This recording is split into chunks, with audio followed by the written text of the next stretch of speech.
Bonjour tout le monde, Carlo Coccaro avec vous encore aujourd'hui pour le 7e épisode du balado, cette semaine à l'école.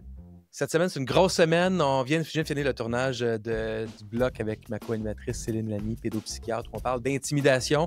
Un sujet lourd, mais on l'aborde de façon je dirais très ambitieuse quand même.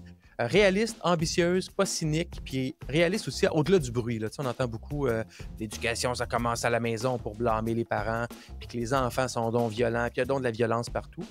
Il y en a de l'intimidation, il y en a de la violence, mais on fait œuvre utile avec le balado parce qu'on amène ça à un autre niveau. Donc, je pense que vous allez beaucoup aimer ça. On a notre traditionnelle revue d'actualité aussi. Et en deuxième partie ou troisième partie, on a l'entrevue avec notre ministre de l'Éducation d'un jour, le seul et unique, Pierre Lavoie. Et après l'entrevue que j'ai fait avec lui, je vous dirais, moi, je mettrais tout en place. Ça brasserait le moule en tabarouette. On aurait un avant et un après ces réformes, mais moi, je les mettrais toutes en place. Je le nommerais ministre de l'Éducation si j'étais premier ministre. Puis je pense qu'on deviendrait des leaders mondiaux en éducation et en santé avec Pierre Lavoie. Mais bon, je ne suis pas premier ministre. Ben, pas encore. Peut-être un jour, on ne sait pas. Mais je ne suis pas premier ministre, donc je ne peux pas le faire. Mais j'espère que cette entrevue-là sera écoutée par beaucoup de gens parce que j'ai l'impression que, tu sais, on manque d'idées ambitieuses au Québec, puis on manque d'idées ambitieuses de qualité. Et on manque de porteurs de ballons de qualité aussi. Pierre Lavoie amène tout ça. Donc, je pense que vous allez aimer l'entrevue. Alors voilà, bon épisode. Merci d'être là.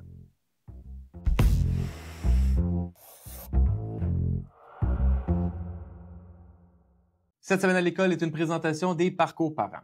Être parent, ça demande beaucoup de ressources. Mais peu importe les défis que l'année scolaire amène, saviez-vous que vous avez accès au conseil des spécialistes les plus reconnus au Québec, sans délai d'attente? Les détails sur aidersonenfant.com.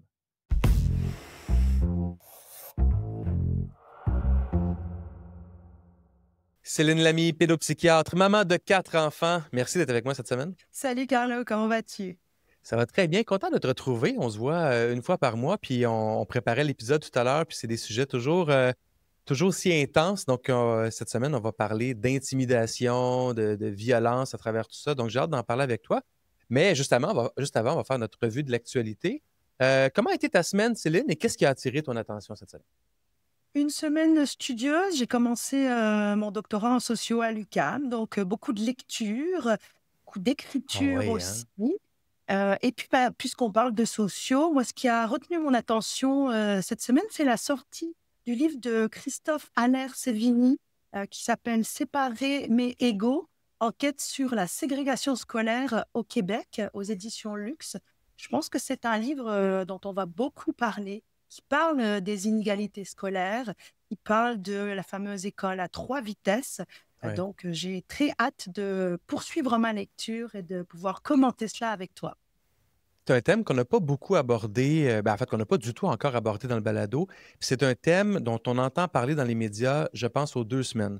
L'école à 3 vitesses, les impacts de l'école à 3 vitesses, tous les mots MAUX de l'école publique et son lien, véritable ou pas, avec la force du privé. C'est clair qu'on va en parler ensemble, Céline, dans les prochaines semaines et les prochains mois. Puis j'ai l'impression qu'on va en parler encore pendant plusieurs années de cette notion-là. Je suis curieux, Céline, pourquoi? Toi qui as sûrement déjà beaucoup étudié dans ta vie, là, que tu as dû faire comme pédopsychiatre, 23 000 ans d'études, pourquoi tu as relancé dans un doctorat en sociologie? Parce que je vois ma pratique comme une pratique systémique. J'ai été formée à cela et à la façon de penser l'enfant dans ces différents systèmes. Et la sociologie, pour moi, c'est vraiment justement le domaine de réflexion des systèmes, des interactions. Et puis, je suis une étudiante à la folie. Donc, j'aime Ah ouais, ça, hein? les défis. Donc, voilà, je vais le faire à mon rythme parce que tu l'as dit, j'ai 4 enfants. Puis genre Mm. un métier qui m'occupe. Mais j'ai vraiment besoin d'ajouter ça à mon arc pour la suite de ma réflexion. Alors, j'ai hâte de voir ce que ça va impacter sur ta carrière de médecin, mais ta carrière d'autrice aussi qui est déjà bien entamée. J'ai une autre question pour toi. Je lisais hier soir, en préparation de l'épisode, un élément qui ne fera pas partie de ma revue de l'actualité, mais qui a attiré mon attention. On sait à quel point les gens lisent moins ou lisent presque plus. On est beaucoup dans l'audiovisuel et l'audiovisuel de quelques secondes souvent pour s'informer. Et il y avait c'est pas vraiment un article, mais c'est une nouvelle qui sortait que, je pense que c'était à l'Université d'Ottawa, au baccalauréat, les professeurs bâtissent des cours avec beaucoup moins de lecture obligatoire pour les jeunes qui arrivent à l'université, en fait, les universitaires, contrairement à il y a 20 ans. Est-ce que tu as observé cette différence-là, toi, dans ton début de parcours en sociologie? Les enfants lisent moins, mais c'est drôle, je voyais aussi une nouvelle ce matin qui disait que les parents lisent moins, voire plus d'histoires à leurs enfants. Ah Et ouais, ça hein? questionne au-delà du goût pour la lecture, de la façon dont les enfants devraient être dans un bain de mots, un bain de langage. On observe effectivement que le bagage de vocabulaire des enfants à partir de 5 ans est très diminué. Et c'est drôle parce que je lisais aussi hier sur les pays scandinaves, puis je cherchais à voir ce qui se passait là-bas.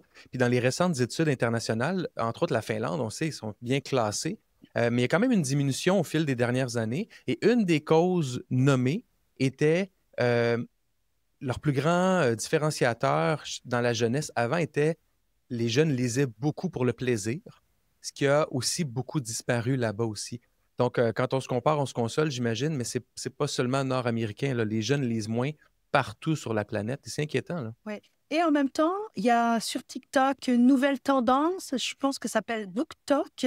Ce sont des ados et jeunes adultes qui partagent leur lecture et qui font des résumés de leur lecture sur TikTok. C'est un grand succès et il OK. semblerait que ce soit très, très suivi par les personnes au point où ça booste certaines ventes de livres. Donc peut-être que c'est par les Bon, réseaux sociaux qu'on va avoir un retour à la lecture, cher Carlo. on se le souhaite, en tout Oui, cas. Parlant de lecture, la nouvelle, moi, qui a attiré mon attention cette semaine, c'est un article du Devoir de Zachary Goudreau qui est vraiment, vraiment intéressant. Moi, j'œuvre en éducation depuis 20 ans, entre autres beaucoup auprès des élèves à besoins particuliers, donc des élèves qui ont des troubles d'apprentissage ou qui ont des plans d'intervention.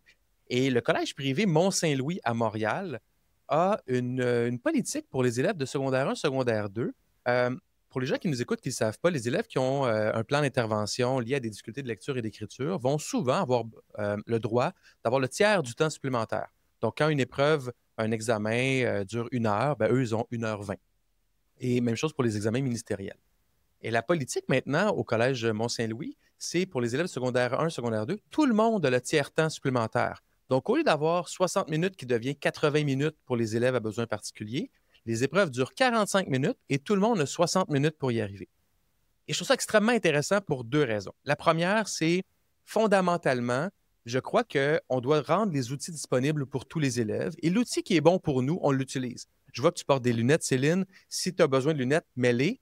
On va te donner les chances égales de réussir par rapport à l'élève à côté de toi qui n'a pas besoin de lunettes. Donc, on va quand même être en mesure de voir ce que tu comprends, analyse, étudie, invente, parce qu'on te donne la chance d'exprimer ton plein potentiel. Donc, c'est comme ça pour les outils techno, c'est comme ça pour le tiers-temps. Mais en même temps, ce qu'on fait en faisant ça, donc l'intention, elle est valable, mais en même temps, je me questionne parce que je me dis, en faisant ça, je pense qu'on le fait aussi pour se sauver du travail. Donc, en donnant 45 minutes à tout le monde et 60 minutes de temps, des épreuves de 45 minutes, puis on leur donne 60 minutes, ce qu'on fait, c'est qu'on rend ça beaucoup plus simple à gérer et on égalise les façons de faire. Mais le but de l'inclusion, c'est l'adaptation aux différences individuelles, pas l'égalisation des moyens pour tout le monde. Donc, j'ai tendance à penser que l'intention derrière, elle est quand même bonne, la direction, elle est intéressante, mais en faisant ça, on a des épreuves de 45 minutes et non des épreuves de 60 minutes. Donc, on évalue différemment aussi pour tous les élèves et je ne suis pas sûr que ça, c'est la bonne orientation. En tout cas, ça me questionne beaucoup, puis j'ai hâte de voir si ça va devenir une tendance. effectivement, là, tu parles de égalisation, inclusion, puis ça revient finalement à la question du livre de Christophe que j'évoquais tantôt. Est-ce qu'on est séparés mais égaux, égaux mais séparés? Bref, grande Ouais, ouais, question. ouais. Tout est dans tout. Merci Céline. On va aller à notre discussion de fond sur l'intimidation.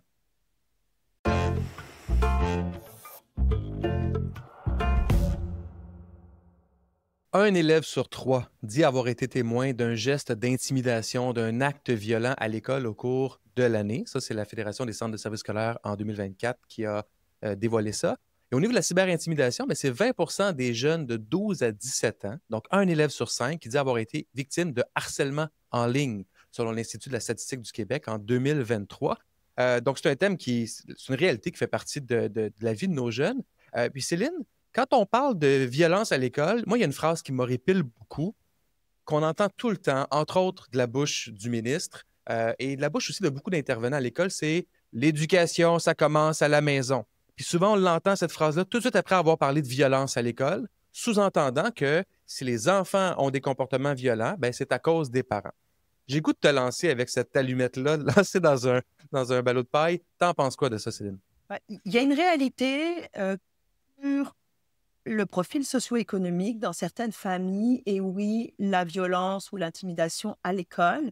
Mais c'est une réalité qui est extrêmement galvaudée puis qui est utilisée à toutes les sauces. En gros, on insinuerait que les enfants intimidateurs ne seraient issus que de milieux familiaux violents et ou de Hmm. milieux familiaux où il n'y a pas de cadre, de limites, etc. Ça, c'est un lieu commun, malheureusement, puis c'est un mythe. Parce que dans mon bureau, ce que je vois, c'est qu'il y a des intimidateurs qui sont de milieux extrêmement favorisés, extrêmement privilégiés. Donc, le milieu socio-économique n'a rien à voir et qui sont les têtes pensantes de l'intimidation en classe, mais qui souvent ne font pas, excuse-moi l'expression, le sale boulot. Donc, ils ont une influence, une emprise sur d'autres enfants. Ils sont les têtes pensantes d'une forme de manipulation, de la violence, souvent de la violence très sournoise. Puis évidemment, quand l'intimidation est mise à jour, bah, eux disent, moi, j'ai rien fait. Hmm. Donc, ça Ouais, ouais. m'inquiète effectivement beaucoup, y Et ça compris doit venir avec un niveau d'intelligence tout à fait. plus élevé que la moyenne, là. Bah, plus élevé. En tout cas, c'est des jeunes peut-être très malins qui ont déjà bien compris malheureusement certaines skills en termes de manipulation. Et ça m'inquiète vraiment pour le Hmm. développement de leur personnalité future, hein. L'idée Ah de ouais. mettre les gens sous emprise, de profiter des autres et de leur faire faire des mauvaises choses, c'est quand même ce qu'on pourrait appeler des personnalités narcissiques. Donc ça m'inquiète vraiment. Et si on prend ces jeunes-là, donc on comprend leur milieu socio-économique, en tout cas, le milieu économique et pas la cause, Oui. clairement, ils viennent de milieux défavorisés. Est-ce que les parents sont responsables de ça? Parce que je reviens à ma phrase de l'éducation commence à la maison. Donc, quand un jeune commet des actes d'intimidation, à quel point le comportement des parents et l'éducation parentale ont un lien direct? Est-ce que c'est un pour un ou le lien est beaucoup plus diffus? Ben, moi, je suis pas surprise par rapport à ces élèves, par exemple, qui sont de milieux favorisés. Lorsque je reçois les parents, on a des parents qui peuvent avoir une attitude très condescendante, qui sont souvent très au-dessus de leurs affaires. J'en croise même à la garderie, il n'y a pas longtemps, qui ne disent jamais bonjour, jamais merci quand tu leur ouvres la porte, qui ont eux-mêmes une sorte d'attitude d'intimidatrice vis-à-vis Hmm. des autres en général. Donc, c'est sûr que quand tu es élevé par des parents qui te baignent en permanence dans l'idée de on te doit des choses, on te doit le respect, etc. C'est sûr que l'enfant a une posture qui peut reproduire. Donc, bien sûr que nous sommes les premiers modèles de nos enfants, mais de Ouais. là à dire que tout est lié au bain familial, c'est pas la réalité. Puis là, je vais mettre ma casquette de sociologue, mais il y a la violence systémique au sens large, la violence institutionnelle. Puis si on parle de la violence institutionnelle, on peut parler de à l'intérieur d'une classe, quid de la violence un petit peu symbolique qui peut être générée aussi par certains adultes responsables, certains enseignants, la façon dont on peut cliver dans une classe. Ça, c'est des Ouais. violences sournoises, mais réelles, qui vont attiser une dynamique tu sais, désagréable en fait en classe. Je sais que ton épouse est enseignante, donc j'imagine effectivement que c'est des choses qu'elle doit voir et entendre. Ben, c'est sûr, il y a des histoires qui viennent d'Isabelle, enseignante, puis il y a des histoires que j'entends à gauche et à droite. Quand un enfant a des comportements, disons, déviants, qui ne sont pas à la hauteur des attentes, euh, on a tendance à punir les comportements. On a tendance à blâmer les parents, à punir les comportements. Puis il y a deux choses. Puis ça, c'est Isabelle qui m'a enseigné ça. Elle dit souvent, quand un enfant a de la difficulté en mathématiques, on va l'aider. Quand l'enfant a de la difficulté avec son comportement, on va le punir. Mm. Alors que l'enfant a juste besoin d'aide lui aussi.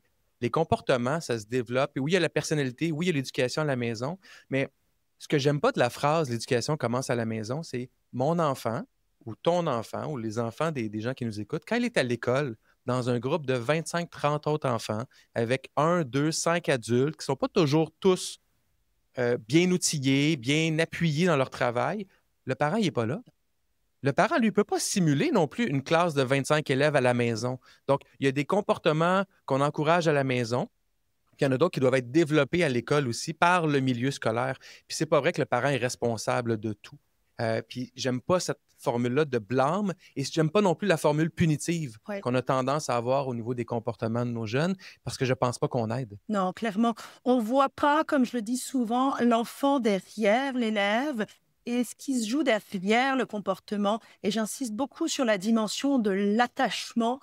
Quand on est Ouais. enseignant, on prend le relais de la figure d'attachement des parents et c'est important de s'en rappeler. C'est-à-dire que l'idée n'est pas d'aimer nos élèves comme on aime nos enfants, mais c'est de faire en sorte qu'ils se sentent dans un milieu suffisamment sécure pour être à l'aise, mobiliser leurs compétences académiques, mais aussi leur envie de participer à une belle dynamique. Et puis, comme tu dis, Ouais. effectivement, c'est quand même très différent d'être dans une famille où tu as un frère et une sœur et des parents et une classe. Il y a des exigences académiques où tu dois rester assis et où il y a 25 autres élèves qui ne sont pas de ta famille puis avec lesquels il faut dealer. Donc, oui, effectivement, les parents ont bon dos, mais n'oublions pas que c'est tout un village pour élever un enfant.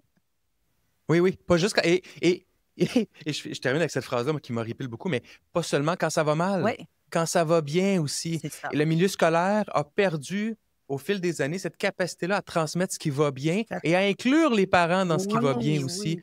ce qui permet de créer ce lien de confiance-là. Parce que je pense que une des approches gagnantes quand un enfant a un mauvais comportement, au sens plus large du terme, incluant des comportements peut-être plus violents ou des comportements d'intimidation, c'est d'inclure les parents dans une démarche concertée, Oui. pas dans une démarche de blâme, pas dans une démarche de votre enfant fait ça à l'école aujourd'hui, c'est inacceptable, faites quelque chose à la maison. Le parent, premièrement, est peut-être démuni, peut-être pas la capacité de comprendre comment bien accompagner son enfant. Clairement, il se sent jugé et blâmé. Donc, on n'est pas en mode solution quand Non, on fait non. ça. Puis la concertation, je dirais l'intimidé, l'intimidateur et tout le groupe classe. Parce que tu as mentionné le être témoin d'intimidation. On ne les prend jamais en charge, ces cocos-là. Mais ils participent parfois en tant que témoins, mais parfois aussi un peu de complices, en fait, silencieux. Mhm. Donc, Ouais. lorsqu'on veut gérer une situation d'intimidation, pour moi, ça ne doit pas se situer juste entre les deux personnes. C'est toute la dynamique de la classe incluant l'enseignant, qui doit être travaillé. Je pense que les classes, c'est là où le rôle du parent s'arrête. Les classes qui deviennent un milieu de vie apaisant, ouvert, où les élèves apprennent à se parler, à se, entre guillemets, critiquer, c'est peut-être pas le bon verbe, là, mais à émettre des opinions ou des éléments qui les dérangent aux autres élèves, c'est des classes où il y aura certainement moins de comportements de violence, où quand il va y en avoir, ils ne seront pas tolérés parce que le milieu est capable de le gérer entre eux et c'est capable, les jeunes sont capables de l'énoncer, sont capables de se réguler avec l'aide des adultes. Mais ça, là, ce que je viens de décrire là, je pense pas que ce soit une majorité de classe au Québec. Non, mais Je- pourtant, c'est confirmé par des études que ces compétences socio-émotionnelles-là, être capable d'entendre le discours d'un autre, d'être capable de donner son avis même différent et d'accueillir la controverse, ça participe à la diminution, oui, des conflits et à la Ouais. facilitation des résolutions de conflits. Ça et la philosophie pour les enfants. Il paraît que parler de philosophie, puis je ne parle pas de parler de Socrate, mais avoir une vision philosophique du débat entre les enfants le plus tôt possible aide aussi à diminuer la violence entre les enfants. C'est pas rien. Ouais, j'en doute pas, j'en doute pas. Un thème qu'il faudra qu'on aborde ensemble, Céline, dans les prochaines semaines, c'est la violence éducative Ouais. ordinaire. Ces commentaires, ces actions-là de la part des adultes qui sont nuisibles. Même en tant que parent, j'en commets aussi de la violence éducative ordinaire. Quand je lis là-dessus, je suis, oh mon Dieu, j'ai dit ça moi aussi. Mhm. Puis quand on lit là-dessus, on se rend compte qu'on en a été victime, puis on s'en souvient de Vraiment. ces moments-là par nos parents, par d'autres adultes au niveau scolaire. Et je vais juste terminer ce bloc-là en disant, je lisais, je m'excuse, je le nommerai dans un prochain épisode, j'ai oublié la source. La violence éducative ordinaire commence là où l'adulte se sent visé par le comportement. Eh oui. Alors que les adultes à l'école ne sont pas visés par les comportements. C'est l'enfant, comme tu dis, il faut connaître la cause, ce qui se passe chez l'enfant. Un comportement, c'est le résultat d'une accumulation d'émotions mal gérées. Là, je le dis dans mes termes non experts, là. Mais C'est c'est tellement exactement ça. important de se le rappeler. C'est exactement ça. Puis combien d'enseignants j'ai pu entendre quand j'étais dans des groupes écoles dire: «Il fait ça contre moi, il Oui. vient me chercher, il veut me mettre en difficulté, il veut me montrer qu'il sait». Et les parents, c'est la même chose. «Je pense qu'il m'en veut, cette colère est dirigée contre moi». À partir de là, quand on a l'idée de quelqu'un contre nous, que ce soit un enfant ou n'importe qui, notre cerveau se met en mode défense, en mode attaque, Ouais, en mode ouais. agressivité. Donc c'est sûr, c'est tout un narratif à revoir. C'est jamais contre nous. C'est quand une situation, c'est un trop-plein. Nous sommes, je le redis, le cortex préfrontal de nos enfants qui sont immatures. Hmm. J'ai utilisé cette citation-là qui venait de toi dans un autre épisode du balado parce que c'est tellement, tellement une belle image. Soyons le cortex préfrontal de nos enfants immatures. Pour terminer cette discussion-là, parlons des garçons et des Ouais. filles. Moi, je suis papa de 3 garçons, donc ça me touche directement. 2 choses. On a tendance à penser que la violence et l'intimidation, c'est un concept de gars, tu sais, un côté très masculin, mâle alpha, hormones de violence que nos jeunes ont. Euh, et ça vient aussi avec un peu plus de punition pour nos garçons. Est-ce que l'intimidation, c'est une affaire de gars? Non, l'intimidation n'est pas une affaire de gars. Effectivement, dans les comportements violents de violence physique, il y a plus de gars. Les filles sont très intimidatrices entre elles, sous une modalité plus sournoise, OK. beaucoup autour des réseaux sociaux. L'idée, par exemple, de la cancellation. Tout d'un coup, une gamine se lève le matin et réalise qu'elle a été complètement bannie, retirée de la liste de tous ses amis, ou qu'un groupe de discussion a été fait spécifiquement sur elle. Donc la Ah cancellation, ouais, le hein. ghosting, le départ de rumeurs entre elles. Donc il y a une violence sournoise entre les filles, mais qui est tout aussi dangereuse, hein, parce qu'effectivement, là, c'est difficile aussi à prouver de la part des Oui. filles. Donc maintenant, elles font des copies d'écran, de conversations, etc. C'est très sournois parce que ça s'insinue vraiment à l'intérieur de nos maisons. C'est-à-dire que l'enfant, sur son téléphone, le soir, il est encore confronté à cette violence-là. Donc, je dirais que oui, effectivement, la violence physique est plus repérée à l'école chez les garçons, mais l'intimidation au sens large n'est pas l'apanage des garçons, c'est très clair. Et à première vue, c'est pas violent de se faire rejeter d'un groupe de discussion sur Snapchat ou sur Messenger. Mais là, pendant que tu parlais, je me disais, si un de mes garçons vivait ça, donc du jour au lendemain, cette forme d'exclusion-là, souvent sans explication, puis sans aucun mot, puis peut-être même sans insulte, mais juste se faire retirer complètement, c'est vrai que c'est violent, puis c'est dur Ouais. pour leur cerveau puis leur cœur de gérer ça. Puis ça peut toucher directement leur estime, là. Mais complètement, parce qu'il faut quand même réaliser qu'une partie de cette socialisation, elle est sur les réseaux sociaux. Le jeune dit souvent, si je n'y suis pas, je n'existe pas. Donc, si j'en suis volontairement banni par les Mhm. autres, oui, c'est une mise au banc de tout un groupe, parfois sans explication. Puis une fois que tu te mets à Ben oui. cogiter sur le pourquoi des choses, ça devient des ruminations incessantes. J'ai des ados qui ne font que ça, de ruminer le pourquoi du comment.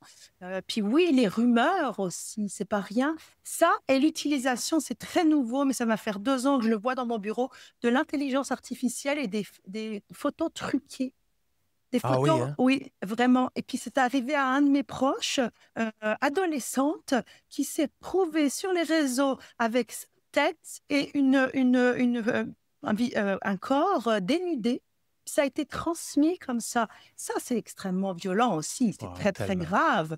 C'est punissable par la loi. Oui, c'est criminel, oui, oui. Ouais, mais les ados le font de plus en plus, ce genre de photos truquées. Les vidéos, j'en sais rien, mais les photos truquées, ça, c'est quelque chose que je n'imaginais pas voir dans mon bureau comme source de symptômes anxio-dépressifs.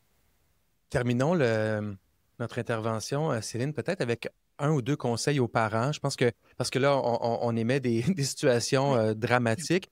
Moi, mon réflexe, puis dis-moi ce que tu en penses, euh, puis tu sais, ça revient tout le temps dans tout ce qu'on fait, garder une bonne relation oui. avec son enfant, même quand notre enfant est bougonne, même quand notre enfant a l'air fermé, même quand notre enfant semble pas nous écouter.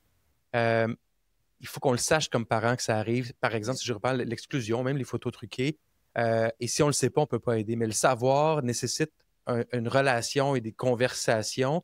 Moi, ça serait ça un peu mon obsession de parent, de toujours garder un lien ouvert, une conversation ouverte à tous les jours de 1 seconde, 1 minute, comment a été la journée, puis d'essayer de sentir la différence entre la veille et le lendemain. Est-ce que tu as d'autres...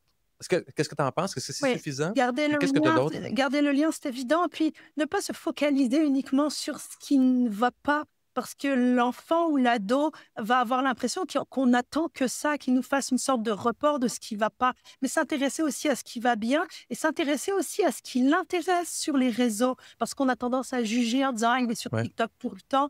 Mais il y a plein de trucs qui sont drôles, qui sont le fun, des petits mimes qui se partagent entre eux. Moi, ça me fait beaucoup rire. Les ados, ils peuvent me partager ça. Donc, je trouve que Mm. c'est aussi important d'avoir cette vision ouverte et pas jugeante de se dire, mon Dieu, le temps que tu perds, si tu utilisais ce temps-là pour tes Ouais. études, alors... Non, je pense que c'est important de rester ouvert et de s'intéresser à ce qui les intéresse. C'est vraiment une façon de garder le lien avec eux. Puis moi, ce que j'ai remarqué, c'est que quand je prends ce temps-là, puis des fois, ça me demande beaucoup d'efforts parce que leurs vidéos ne m'intéressent pas du tout. Mais quand je prends ce temps-là de m'asseoir à côté d'eux, et puis que des fois, je me colle la tête sur leur épaule pour écouter ce qu'ils écoutent, ou des fois, ils veulent me partager quelque chose, mais je pense que 2 fois sur 3, le temps d'écoute est réduit. Ouais. Parce qu'en étant à deux, il y a une connexion humaine quand même. Ouais. Et là, ils ferment leur téléphone, puis il y a une conversation qui s'entame, ou Parfait. Ah, viens, on va aller dehors. Et donc, des fois, il faut le voir aussi comme s'intéresser. Puis en même temps, si ça permet d'écourter le temps d'écran en C'est créant super. une connexion, je pense qu'on a une pierre deux coups ici. Ouais. N'oublions pas que les écrans ne sont pas la cause en soi des problèmes, mais sont le symptôme d'une crise du lien dans la société en général. Sur cet élan d'optimisme, Céline, merci. Merci pour cet épisode. C'est encore super enrichissant. Puis on va se retrouver le mois prochain avec un autre sujet. Salut Carlo, bye. Bye, Céline.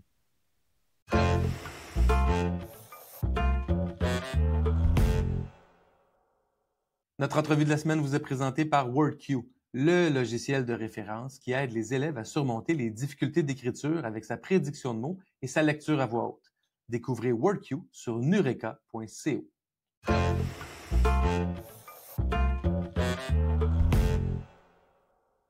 Aujourd'hui, on reçoit un invité qui a inspiré des milliers de jeunes et de familles à bouger. Co-fondateur du grand défi qui porte son nom, il s'est donné comme mission de remettre la santé et l'activité physique au cœur de notre quotidien et de nos écoles. Pierre Lavoie, ministre d'un jour, merci d'être là.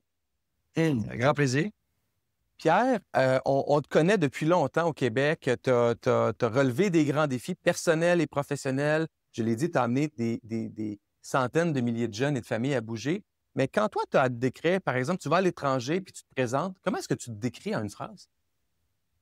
Je me décris comme un homme ordinaire qui essaye de changer et d'améliorer la société. Donc, je me décris comme un entrepreneur social. Donc, OK. je suis un entrepreneur, mais social. Donc, un entrepreneur, ça travaille fort, ça se retrousse les manches et c'est accuse ses résultats. Mais pour s'enrichir, moi, c'est pour changer la société. C'est le même pattern, c'est la même façon de te lever le matin, mais tu le fais pour une cause sociale. Parfait. Comment c'était ton lien avec l'école? Moi, je rêvais d'être enseignant dès le primaire. Ah oui? J'ai fait l'école, oui, puis je suis transformé au primaire, mais mes parents ont divorcé.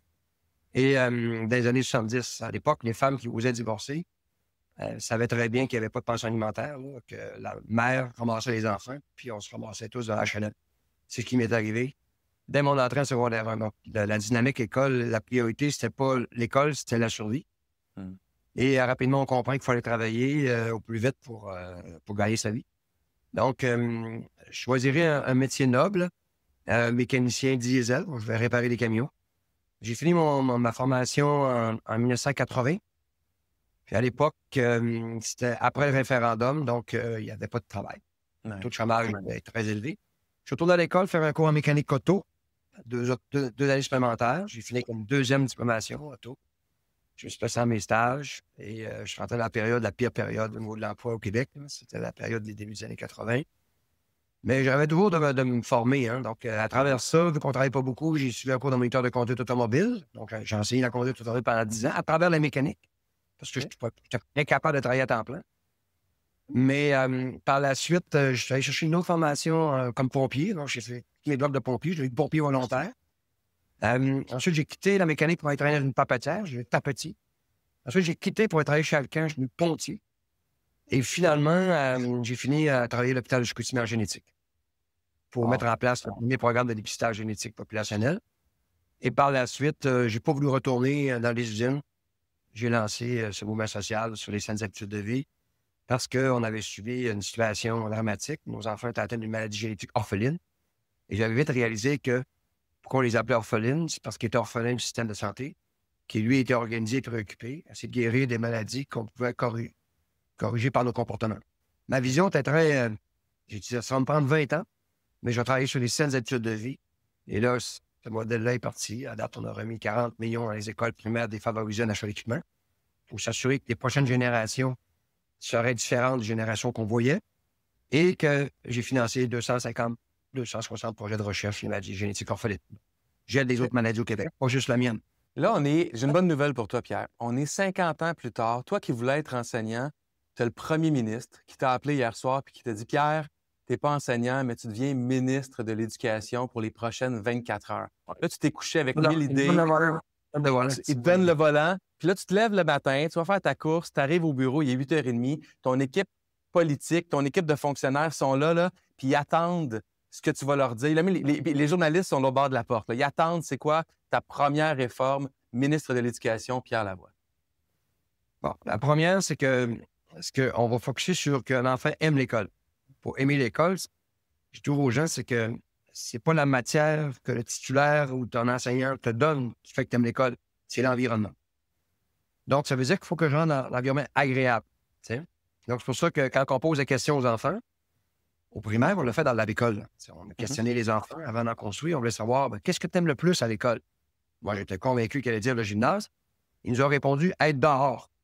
Oui. Donc, l'environnement le plus important pour eux, c'est l'extérieur de l'école. Puis, on avait un petit budget de 50 000 pour refaire la cour d'école au ministère, mais ça coûtait 1 million par classe. Est-ce qu'on pourrait mettre le budget d'une classe? Dans cette cour où l'enfant aime, c'est l'endroit qu'il aime le plus être. Comprenez? Ouais. Fait qu'on on finit par cibler aimer l'école. Si tu aimes l'école au primaire, ben, tu as des bonnes chances qu'au secondaire, ça se poursuive. Si tu as le même environnement agréable, non toxique, non discriminatoire, plus inclusif, tu vas te sentir bien. Ça inclut. Ouais. Mais tu as le goût de retourner. Tu sais que tu fais partie d'une famille, tu as le goût de retourner. On a créé des systèmes pour essayer de combler ça, mais ça a beaucoup avantagé les performants. Soit les performants physiques, en sport-études ou en parascolaire, ou les performants au niveau scolaire. Eux, ils trouvent très bien ce système-là. Mais les autres, on les a carrément oubliés en cours de route. Puis on essaie de patcher avec du personnel. Il me semble avoir déjà vu un sondage passé que le niveau de bonheur des jeunes au primaire était beaucoup plus élevé que des jeunes au secondaire. Puis, je me souviens plus de ce qui était expliqué dans le temps, mais évidemment, il y a toute la notion d'adolescence. Il y a la notion aussi que c'est souvent des grosses polyvalentes. Tu passes d'une école de 300-400 élèves en moyenne au Québec à une polyvalente de 1000, 1500, 2000. Ça devient une grosse communauté. Puis, les polyvalentes au Québec ont toutes 40-50 ans. Là. Donc, ce n'est pas des super beaux milieux. On sont surchargés aussi en 2025 en termes de population. Qu'est-ce que tu fais au secondaire pour ramener de la nature puis justement amener les jeunes à être encore plus à l'extérieur dans un contexte un peu différent de l'école primaire? Bon, on vient d'annoncer qu'une école secondaire a coûté 1 milliard, 500 millions pour 2400 élèves. On n'y arrivera pas. On n'y arrivera pas. Les écoles secondaires, maintenant, ils ont 60 ans. OK? Bon. Il faut les refaire. Guy Rocher, qui vient de décéder, c'était des pères de la Révolution tranquille avec Guérin-Lajoie puis Jean Lesage qui avait lancé l'initiative. Dans son livre, il dit clairement, on s'est trompé, on a construit des écoles beaucoup trop grosses. Pourquoi? On a eu des problèmes de transport scolaire. Qui a inventé ça, l'autobus? C'est les Américains. Aux États-Unis, une école primaire, c'est 1000 élèves en moyen. Au Québec, c'est 230 élèves. Nous, au Québec, dans une école de 230 élèves, 80 des jeunes peuvent se déplacer à pied. 20 tu dois les transporter en autobus. Donc, ils sont encore beaucoup trop grosses.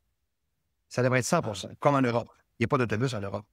C'est les Américains qui ont inventé ça, l'autobus. Bon. Eux, à 1000 élèves, aux États-Unis, 80 des jeunes doivent se déplacer en autobus. Donc, au primaire, ils ne marchent jamais. Au secondaire, l'école est encore plus grosse. Ils ne marchent pas non plus. Donc, après, comment peux-tu avoir un jeune que tu l'as programmé au déplacement actif? Ben oui. Les autres sont programmés au char, en commençant. Donc, Guy Rocher a dit, dans les écoles secondaires, on les a construites beaucoup trop grosses. il aurait fallu construire des écoles beaucoup plus petites, proches des milieux, où tout le monde se déplace à pied. Et là, on n'aurait pas de problème. Ça coûte... Présentement, c'est quoi le coût de transport scolaire au Québec? 990 millions, un milliard, que ça coûte aux Québécois pour transporter les TQ. C'est fou. Hein? Et le problème, c'est que vous savez que l'horaire de l'école est en fonction de 2000. Ben, tout est en fonction Là, du les familles transport. comprennent pas. C'est pas toi qui décides, là. Ton heure d'école, c'est en fonction du transport scolaire. Et là, quand je vois qu'on reconstruit des immenses écoles secondaires à 2000 et ça coûte un demi-milliard, puis là, on est en train de répéter le modèle des années 60 où Guy Rocher a dit qu'il s'était trompé. On répète l'erreur, il ne faut pas faire ça. Je dirais, on va arrêter de construire des gymnases au Québec. C'est fini. Un gymnase simple, là, d'abord, avant, ça coûtait 3 millions, puis un dock coûtait 7 millions. Là, maintenant, un simple coûte 7 millions, puis un dock coûte 2 millions. Puis au Québec, il y a 650 écoles secondaires, la moitié sont scrap, il faut les refaire. Puis il y a 2300 écoles primaires, la moitié sont scrap, puis il faut les refaire. On n'y arrivera pas. Non. Donc, pourquoi on ne fait pas un projet plein air? Oui, construire un gymnase double à 1 million. On vient de sauver 9 millions. Parce que plus tard, l'enfant, il va bouger où? Il ne bougera pas dans un gymnase. Il va bouger. Non. Et là, on habilite mal nos enseignants d'éducation physique à utiliser l'extérieur. Puis au Québec, là, c'est ça notre force. C'est la nature. Elle est disponible. Puis là, habilitons nos jeunes à être en nature, d'être primaire ou secondaire. Parce que dans un gymnase, c'est un grand défaut, un gymnase. Parce que dans un gymnase, tu peux mesurer, évaluer et comparer les jeunes. Ouais. Mais pas Oui, c'est un environnement contrôlé. Ben oui. Tant de panier, tant d'années, je suis moins bon, je suis moins habile dehors, ou est en nature, on grimpe des montagnes, on est fiers de nous, on est en haut. Plus tard, là, c'est là qu'ils vont être en nature. Donc, on prépare mal nos jeunes à être actifs pour la vie. Donc, le modèle des années 70, parce que les Jeux olympiques arrivaient en 1976, là, c'était des sports traditionnels. Puis là, on essaie de rentrer dans les mêmes modèles que des Olympiques de 76. Non, aujourd'hui, les jeunes s'intéressent à autre chose que ça. Puis l'extérieur, là, on ne l'utilise pas ou pas assez. Maintenant, là, il y a un gymnase là, extérieur là, qui est immense, avec un immense potentiel, pas utilisé parce que les gens ne savent pas quoi faire. Là, maintenant, habilitons, dès le départ, nos profs d'éducation physique, qui ont une formation de 4 ans universitaire, à mieux utiliser l'extérieur. Et on lance un mandat d'initiative, c'est-à-dire, comme le net médical à mourir, tous les partis s'assoient autour de la table, toutes les fédérations s'assoient autour de la table, nos universités s'assoient autour des tables, et là, on regarde les meilleurs modèles au monde, et là, on crée notre propre modèle québécois. Une fois qu'on s'est entendu, ça va prendre une année de travail, une année et demie. Là, on fait un projet de loi. Et voilà, c'est le modèle. Une fois qu'il est lancé, on peut le bonifier, corriger, mais le statu quo est inacceptable. Et là, on vient corriger le problème. Le but qu'on a, c'est qu'un enfant soit actif pour la vie. Et là, on fait participer les fédérations sportives. Si tu es prêt à participer au modèle québécois, tu vas être autour de la table, tu retardes la spécialisation. À moins que ce soit la gymnastique, il y a des sports de développement hâtif, mais la grande majorité des sports, c'est des sports de développement tardif. Il va performer jeune dans la vingtaine. Spécialise le passe. 12 ans, là. Parce que l'école veut ça parce que le parent paye 5 000 par année. Et ça dépend de l'intention, hein? C'est ça. Est-ce que l'intention, c'est le sport d'élite ou l'intention, c'est de faire bouger un peuple? Puis souvent, les deux sont compatibles. On a tendance à penser que faire bouger est incompatible avec le sport d'élite, mais c'est complètement faux dans la majorité des sports. Il y a des pays comme, je pense que... Vas-y. Je peux dire comment ça fonctionne. D'abord, une performance sportive, là, elle est d'abord génétique. 50% d'une performance sportive, elle est génétique. Donc, on est athlète. Tu es prédisposé. OK? À cause de tes longueurs de tes fémurs, tu as un VO de max un peu plus élevé que ton voisin. L'autre 50%, c'est l'environnement. Tu es peut-être le meilleur skieur alpin au monde, mais il n'y a pas de montagne chez vous, on ne le saura jamais. Donc, on sait très bien que de 0 à 6 ans, c'est là que l'enfant développe sa littératie physique globale, les mouvements globaux, lancer, botter, frapper. Donc, les buts de neige sont hyper importants. Ça, j'ai réussi. Maintenant, ils vont être obligatoires dans les écoles primaires. Chez nous, ils étaient déjà obligatoires depuis 10 ans. Arrivé à Montréal, ils les enlevaient. Chez nous, les jeunes grimpaient parce que dans une butte de neige, tu vas chercher 50% des mouvements globaux. Quand tu l'enlèves, tu rends ton enfant inhabile et actif pour la vie. Il est inhabile des sports parce qu'il n'a jamais développé ses mouvements globaux. Parce que les parents avaient peur, c'est dangereux, il y a de la glace, il va grimper, il va tomber. C'est l'inverse. Laissez-le jouer, tomber. Tu sais, c'est pas grave, ça fait partie du mouvement globaux. Donc, une fois que le 0-6 ans, on fait bien. Là, on arrive au primaire. J'ai pas grand-chose à corriger au primaire. Au Québec, vraiment, les profs d'éduc ont une bonne formation universitaire. Et pourquoi? Parce que le prof d'éduc qui tombe dans une école primaire, c'est le seul prof.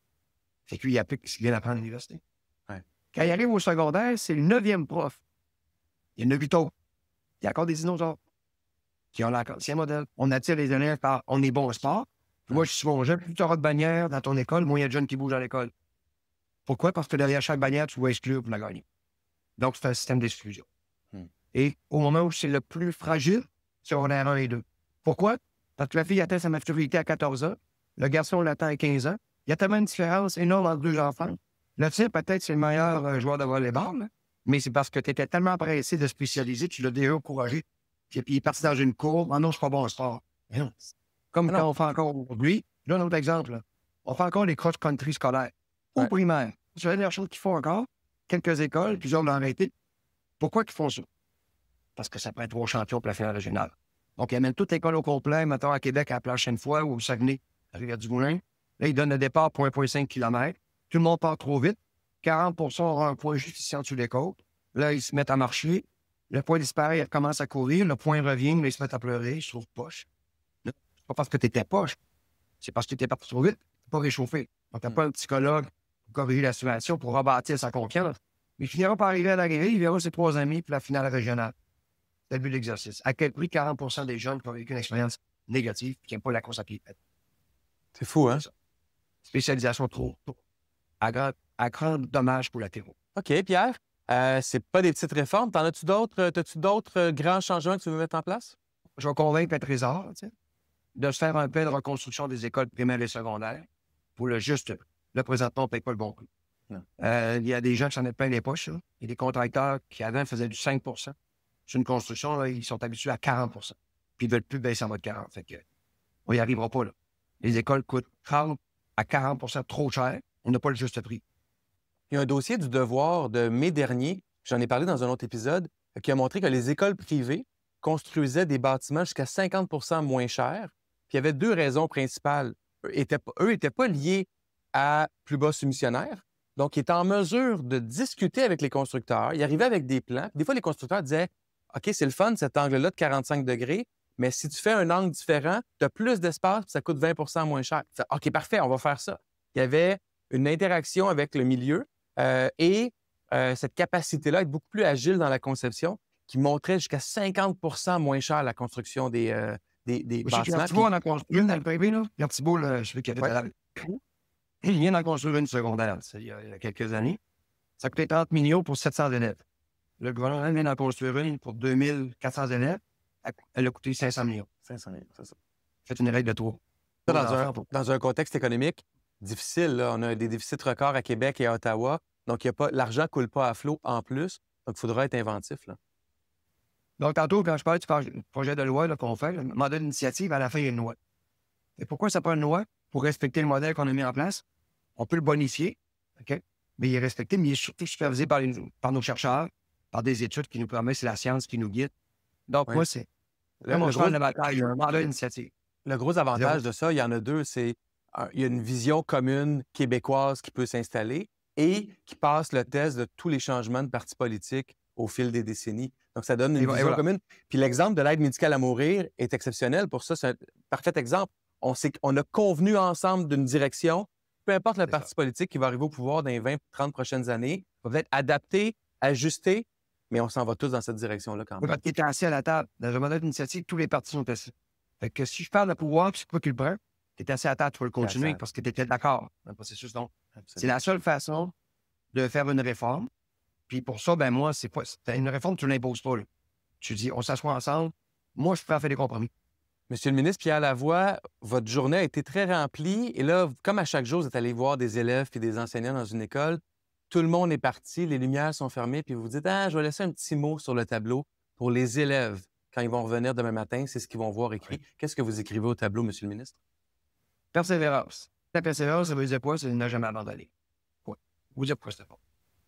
Je leur dis que pour bien réussir sa vie, ça te prend au moins 200 outils dans ton coffre à outils. Et être bon à l'école, c'est un outil. Il t'en manque 198 autres. 199 autres.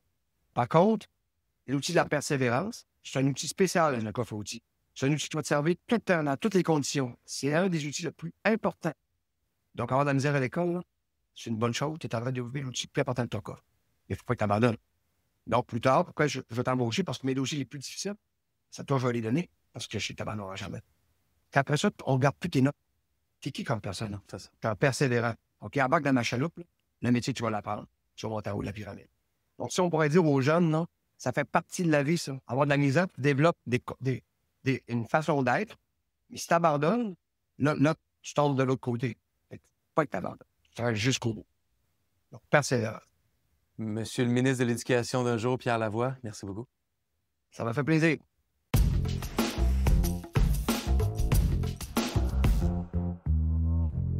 Voilà, c'est tout pour cette semaine à l'école. Merci à Céline Lamy, ma co-animatrice, et merci à Pierre Lavoie d'avoir joué le jeu d'être ministre de l'Éducation d'un jour. Puis j'espère qu'il va le devenir un jour ministre de l'Éducation parce que ces réformes, moi, je les aime beaucoup. Elles sont grandes, elles sont ambitieuses, mais je pense qu'on a besoin de ce type d'électrochoc-là dans nos écoles au Québec. On se retrouve pour un prochain épisode la semaine prochaine. Tous les mercredis matins, un nouvel épisode. Prenez soin de vous. À bientôt. Ciao.